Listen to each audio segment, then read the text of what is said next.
Hello et bienvenue dans une nouvelle vidéo. Aujourd'hui, on se retrouve pour notre Will I Buy It hebdomadaire. Chaque semaine, je me rends donc sur différentes pages Instagram pour aller checker un petit peu les nouveautés, annonces, sorties en termes de make-up, skincare, beauté de manière générale et je vous donne mon avis. On commence avec la page Insta de Trend Mood. La première chose que je vois, c'est un eyeliner liquide chez Thrive Cosmetics. J'ai déjà entendu parler de la marque, notamment pour un mascara qui apparemment est absolument incroyable. Je sais pas du tout si elle est facilement disponible ici. En tout cas, je l'ai jamais vu sur les sites sur lesquels je me rends d'habitude.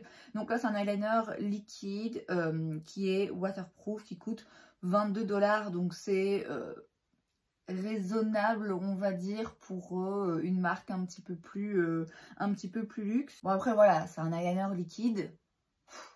C'est rien d'hyper intéressant à mes yeux en ce moment. On a des nouveaux kits Sephora Favorites. Je sais pas dans quelle mesure ils vont tous être disponibles en France ou pas. On a tout d'abord le Give Me Some Shine Lip Set pour 35 $. À mon avis, celui-là est disponible uniquement aux États-Unis parce qu'il y a des marques là qui sont même pas vendues en France. Vous avez en full size un Gloss Tower 28, un soin, un baume hydratant La Neige, un rouge à lèvres Charlotte Tilbury, un crayon à lèvres One Size, et puis vous avez un mini rouge à lèvres NARS et un mini rouge à lèvres Givenchy. Donc ça, franchement, pour 35 $, je crois que ça vaut vraiment le coup. Bon, après, il faut toujours regarder par rapport aux différents produits, aux couleurs, etc. si vraiment ça peut nous servir ou pas. Ensuite, on a le Gleamy Dreamy Makeup Set pour 49 $. De nouveau, là, je vois les marques Lawless, Patrick Ta et Glow Recipe qui sont vendus uniquement aux États-Unis. Donc, à mon avis, ce ne sera pas disponible ici. Et enfin, vous avez le Mini Luxe Vibes Beauty Set. Là, je pense que ce sont toutes des marques qui sont vendues dans les Sephora en France. Donc, peut-être bien qu'il sera disponible. Il y a notamment une petite crème La Mer qui sont absolument incroyables. Après, voilà, comme à chaque fois dans ce genre de petits sets, donc que ce soit ceci en particulier ou un set avec plusieurs articles, peu importe lequel, il faut quand même toujours bien se poser la question, même si on se dit ça vaut le coup, on fait une affaire financièrement parce que, je sais pas moi, on paye le truc 30 € alors qu'il y a ça a une valeur de 80 € par exemple.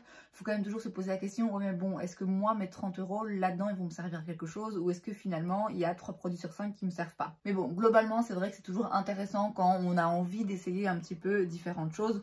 Faut juste toujours bien prendre le temps de se poser la question si vraiment ça nous intéresse ou si c'est juste pour l'idée de faire une bonne affaire. Ensuite, chez Trixie Cosmetics, on a les nouveaux Trixie Sticks Cream Bronzers pour 16 $. Donc ça vraiment c'est un prix assez abordable.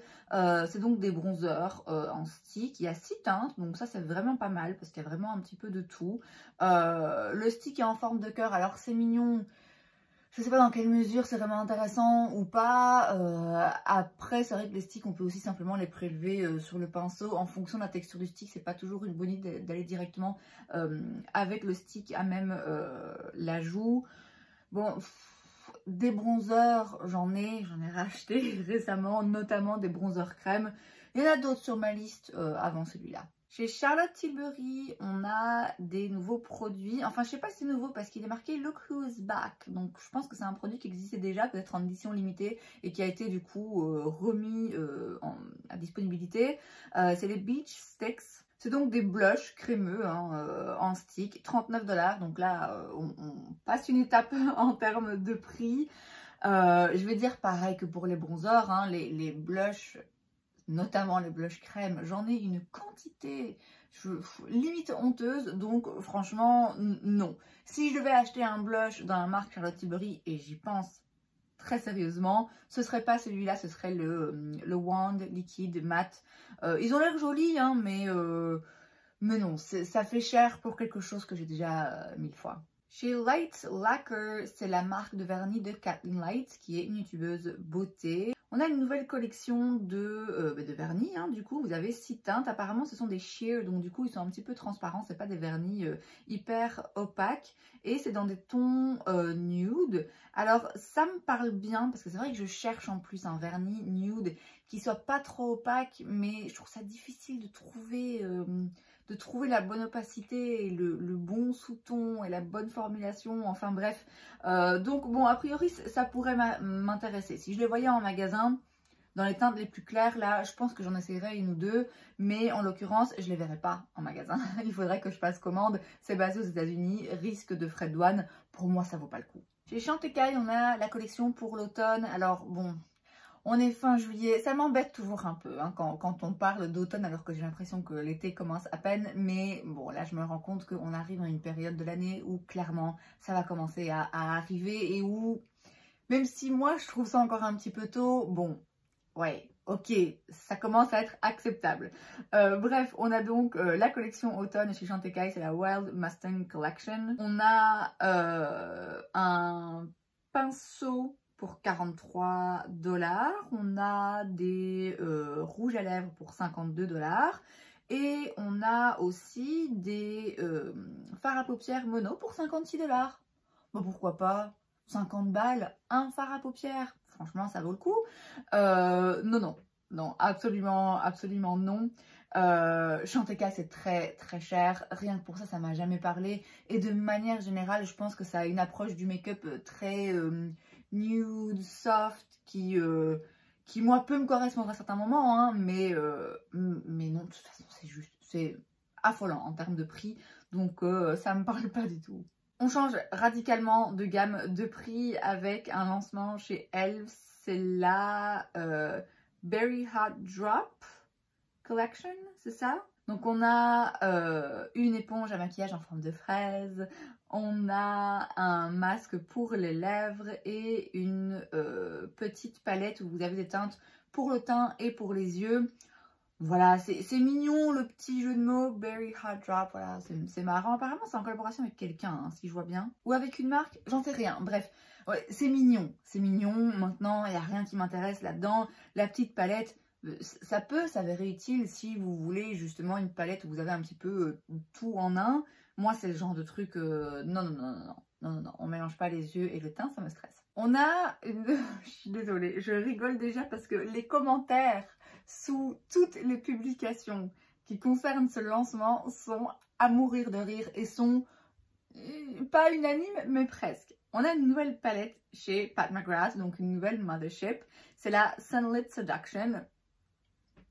Si elle vous paraît familière, c'est parce que c'est la même qu'elle a déjà sortie 6 fois. Alors j'ai l'impression d'avoir déjà eu cette discussion très certainement lors du lancement de la dernière Mothership qui était, voilà, de nouveau dans les mêmes tons, du rose et du doré.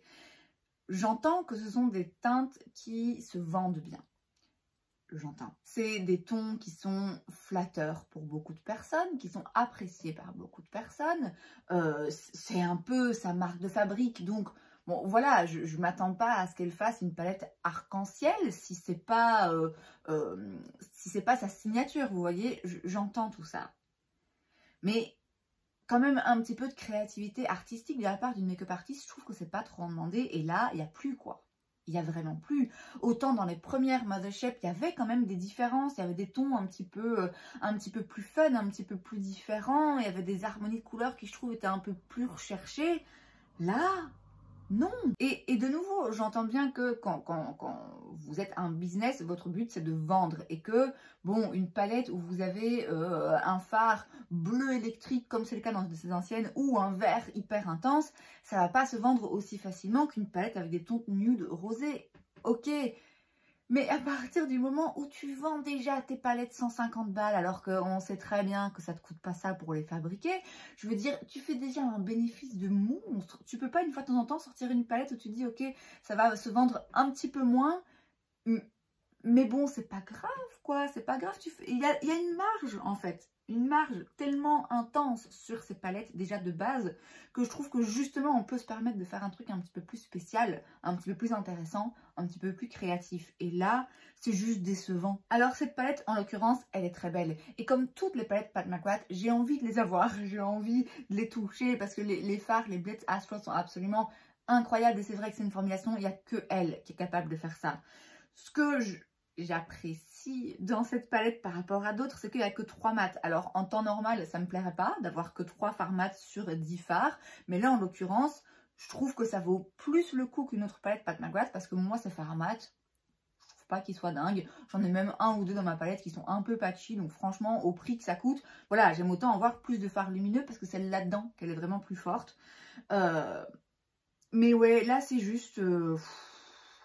même le packaging, enfin tout semble du vu, revu 1000 fois déjà dans sa marque, dans ses palettes Mothership. Donc franchement, quand j'ai vu ça, je me suis dit, là c'est pas possible, elle le fait exprès. Elle le fait exprès parce qu'elle sait que ça va faire parler. Alors certes, ça va faire parler, mais ça me fait de plus en plus perdre intérêt en fait pour la marque où je me dis de plus en plus... Ouais, elle s'en fout en fait. Il n'y a pas de recherche artistique et je trouve ça dommage. Chez Morphe, on a une nouvelle collection. C'est une collaboration avec Meredith Duxbury. Je crois que c'est la meuf qui met 4 pompes de fond de teint là. Je crois que c'est elle. Bref, on a une collaboration donc où vous avez une palette de fard à paupières où il y a... de tout. Il y a des pastels, il y a des fards un petit peu plus intenses, plus flash, il y a du nude, il y a de quoi faire un smoky. Vous avez aussi une palette pour le teint. Non, c'est pas une palette pour le teint. C'est une Power Multi Effects Palette. Oui, donc qu'est-ce que c'est? C'est peut-être juste une palette avec des fards spéciaux. Bon, je sais pas, bref, il y a deux palettes, il y a des produits pour les lèvres, il y a un petit duo là avec un crayon et un gloss nude qui a l'air très jolie couleur. Il y a un Eye, Face and Lip Gloss, donc c'est un gloss transparent qu'on peut mettre partout. Très éditorial, très joli, mais concrètement, avoir mes cheveux qui collent à mes joues, moi ça m'intéresse pas. Vous avez une cire pour sculpter les sourcils et vous avez aussi un foaming face primer, donc un primer qui sort un petit peu en mousse comme ça j'imagine. Le duo pour les lèvres là est très joli, ça a l'air d'être vraiment une très jolie couleur. Bon après Morphe, je dois bien avouer que ouais, j'ai perdu intérêt, il y a belle lurette déjà. Bon voilà, après c'est joli, c'est un joli petit lancement. Ça va peut-être les remettre un peu sur le devant de la scène parce que je pense que c'est une Instagrammeuse, TikTokeuse, qu'importe, assez connue. Ouais, il n'y a rien là-dedans, moi, qui m'intéresse particulièrement. Chez Colourpop, on a une nouvelle collection en collaboration avec Naruto. Et on parlait là de Pat McGrath qui fait aucun effort de recherche artistique. Mais alors là c'est un niveau... un niveau de manque de créativité vraiment affolant. Quand j'ai vu la palette, parce que donc bon, pour en revenir à la collection, il y a un petit peu tout, comme c'est à chaque fois le cas avec Colourpop, mais là on va se concentrer sur la palette. Quand je l'ai vue, je me suis dit, mais bon, je me trompe parce qu'ils ont déjà sorti une palette comme ça, mais presque similaire, hein, vraiment. Et c'était en plus avec un autre manga, enfin je sais pas exactement si c'est un manga, mais un truc du genre. Je me demande si c'était pas Avatar, quelque chose d'Avatar, bref. Et je me suis dit, mais tiens, non, ça c'est un truc qu'ils ont déjà sorti. Vraiment, je me suis posé la question. Et puis j'ai vu, je pense que c'est Sandrine, faire une story où c'était un lien, enfin bref, où on voyait les deux palettes l'une à côté de l'autre. Donc celle de Naruto et celle dont je vous parle là en collaboration avec Avatar. C'est les mêmes. C'est pratiquement les mêmes. Non, c'est pas exactement les mêmes. C'est jamais exactement la même chose. Mais là, c'est quand même vraiment très similaire. Alors, j'entends bien qu'à un moment donné, surtout quand on est Colourpop et qu'on sort des palettes toutes les semaines, c'est compliqué de se renouveler et faire des choses différentes. Mais il y a quand même moyen de ne pas faire un truc presque identique sur un thème en plus qui est fort ressemblant et à 6 mois d'écart, quoi. Donc, voilà.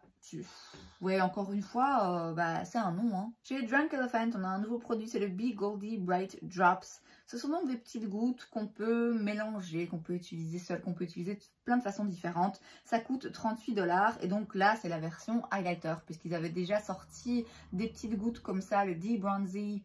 Donc ils sont des gouttes bronzantes qui, je sais pas pourquoi ça va faire un malheur. Il y a la même chose en version rosée, donc pour utiliser en tant que blush.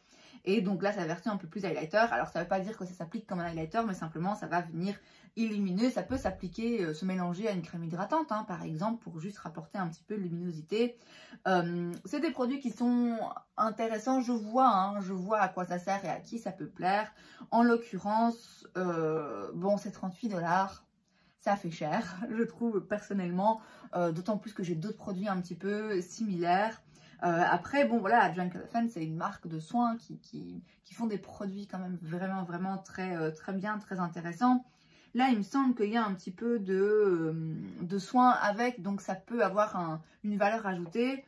Bon, moi, ça va pas m'intéresser. Chez Charlotte Tilbury, on a un nouveau produit en édition limitée. Enfin, c'est pas vraiment un nouveau produit, c'est leur Airbrush Flawless Setting Spray, donc leur spray fixateur de make-up. Bon, là, vous l'avez en jumbo size, donc vous avez 200 ml pour 51 $. Il existe déjà en version classique, où je connais pas la contenance, et en version mini. Moi, je voudrais bien acheter le mini parce qu'il est sur ma liste de choses que je voudrais sur ma wishlist, ce produit. Je préférais le prendre en mini parce que pour tester, bon, acheter directement le format classique, bon, je trouve ça un petit peu risqué, c'est quand même cher. Donc je me dis, le mini, ça fait moins mal au portefeuille. Et en plus, je pense savoir que c'est un spray qui tient vraiment bien, mais qui du coup, à mon avis, doit avoir de l'alcool et doit être un petit peu intense pour la peau. Donc c'est pas le genre de spray que j'aurais envie d'utiliser tous les jours, vous voyez. Donc un mini, ça me suffirait. Tout ça pour dire que du coup le jumbo c'est clairement pas pour moi. Maintenant, si vous connaissez le produit, que vous en êtes fan, que vous l'utilisez tout le temps, bon c'est cher mais vous y gagnez, hein, c'est avantageux, donc pourquoi pas. C'est une bonne idée, hein, mais c'est pas pour moi. Et alors chez Make Up Forever, on a des nouvelles poudres, des nouveaux blushs, des nouveaux highlighters. Il me semble qu'on a déjà vu ça. Ou alors est-ce que c'était juste parce qu'ils ont remanié un petit peu leur collection, leur packaging et tout, donc toutes leurs poudres. Est-ce que c'était juste les poudres de contouring et de bronzer et d'highlighter mais sans paillettes? Je sais pas. Je sais pas si du coup là c'est vraiment un truc en plus ou si c'est juste c'est finalement disponible. Bref, c'est des blushs, des highlighters, c'est 32 $. Ouais, il y a des jolies couleurs de blush vachement intenses. Après, je trouve pas qu'il y a... Ouais. Je trouve qu'ils auraient pu faire plus, quoi, en termes de blush, des couleurs un petit peu plus intéressantes, plus différentes. Et puis, en fait, bon, c'est un détail, vous allez me dire, mais le packaging, je trouve que ça fait cheap, ça fait vieillot. On dirait vraiment un... Ouais, je sais pas. Je trouve ça spécial de se dire, ah, on va revoir tout notre packaging et de faire un truc qui a l'air encore plus vieux, quoi. Donc, bon, ça m'intéresse pas. On passe maintenant sur la page de Point Click Vibes. Et la première chose qu'on a, c'est des caviar sticks chez Laura Mercier. Alors ils disent New and Improved. Donc je pense que ça existe déjà mais que ça a été reformulé. Je sais que le caviar stick ça existe hein, depuis longtemps. Mais là en fait c'est la version mat. Et j'étais pas sûre est-ce que les mats existaient déjà avant ou pas. Mais vu qu'ils disent reformulé, oui je suppose que ça existait déjà avant. Bref. Les caviar sticks de chez Laura Mercier, ce sont donc des sticks de fard à paupières crémeux. Ça coûte 32 $. Vous avez 10 teintes. L'éclair, ça peut s'avérer intéressant pour servir un petit peu de base à paupières. Ça peut toujours s'avérer utile. Maintenant, c'est vrai que c'est pas comme ça que j'ai l'habitude de travailler un look sur mes paupières. Si je l'avais, si j'en avais un, je l'utiliserais, je le testerais. Maintenant je n'irai pas l'acheter pour le tester, vous voyez, ça me parle pas trop. Je sais que ce sont des bons produits, ça peut s'avérer très utile, notamment si vous voulez aller vite et c'est toujours de très belles couleurs et des belles formulations, des belles textures, mais ça m'a jamais intéressé. Chez Tower 28, on a une nouvelle teinte de leur blush Beach Please. Et c'est donc la teinte Dream Hour, c'est un rose Barbie, hein, c'est clairement dans le thème du moment. Alors, est-ce qu'il me fait envie? Oui, évidemment. J'ai un blush Tower 28 aujourd'hui. C'est la teinte Magic Hour. Je le trouve vraiment très bien. Bon, après, est-ce que je trouve qu'il est plus incroyable qu'un autre blush crème? Je sais pas encore. Bref, ça n'a rien à voir. Ça coûte 20 $. Et ça me fait effectivement envie de par la couleur et le fait que je sais que c'est une formulation que quand même j'apprécie. Mais encore une fois, j'en ai tellement, notamment un ou deux de ce genre de rose Barbie hyper flash, j'en ai pas besoin de plus. Mais c'est très joli et le timing est parfait. Chez Urban Decay, on a une collaboration avec Chloe Cherry, qui est une actrice qu'on a vue dans la série Euphoria. Vous avez 4 nouvelles teintes de leur Vice Bond. C'est un rouge à lèvres liquide mat, il me semble. Non, pas mat. Non, je pense plutôt que c'est un rouge à lèvres liquide hyper pigmenté mais avec un fini brillant. Bref, ça coûte 27 $ et comme j'ai dit, il y a 4 nouvelles teintes. Ouf, ouais, c'est bon, c'est joli, mais c'est pas un produit qui m'intéresse particulièrement. Urban Decay, c'est pas une marque qui m'intéresse particulièrement non plus. Donc là, je passe mon tour. On a une nouvelle collection chez Makeup Revolution, c'est la Butterfly Wonderland Collection. Vous avez un petit peu de tout, comme à chaque fois, et comme à chaque fois, pourquoi? Quel est le but? Oui, bon, le but c'est de vendre des produits make-up, ok, mais non, non, il n'y a rien d'intéressant là à mes yeux. Et enfin, chez Charlotte Tilbury de nouveau, dis donc, elle carbure. On a un nouveau produit, de nouveau, c'est pas un nouveau produit en fait. C'est le Dreamgasm Quad pour 55 $, c'est donc un quad de fard à paupières. Ils disent Iconic Fave is back, donc je pense que c'est un produit qui existait déjà avant. J'imagine qu'il était sorti en édition limitée et que là, bah, ils le ressortent, mais de nouveau dans des quantités limitées. Non. Clairement, 55 $ pour un quad de fard à paupières, je trouve ça un petit peu cher. Là, en plus, c'est que des teintes brillantes. Charlotte Tilbury, je sais qu'elle a des quads qui sont jolis. Et c'est vrai qu'il y en a qui font envie parce qu'ils sont jolis. On sait qu'on va avoir un look hyper flatteur. Enfin, voilà. En l'occurrence, si un jour, je devais me dire, allez, c'est pas grave, pour une fois, tu es autorisé à dépenser 50 balles pour 4 fards à paupières, c'est pas celui-là que je prendrais dans la marque. Et c'est donc tout pour cette vidéo, j'espère que ça vous a plu. Si c'est le cas, n'hésitez pas à laisser un like. Vous pouvez aussi vous abonner à ma chaîne parce que c'est gratuit, donc pourquoi pas. Et moi, je vous vois la prochaine fois. Bye!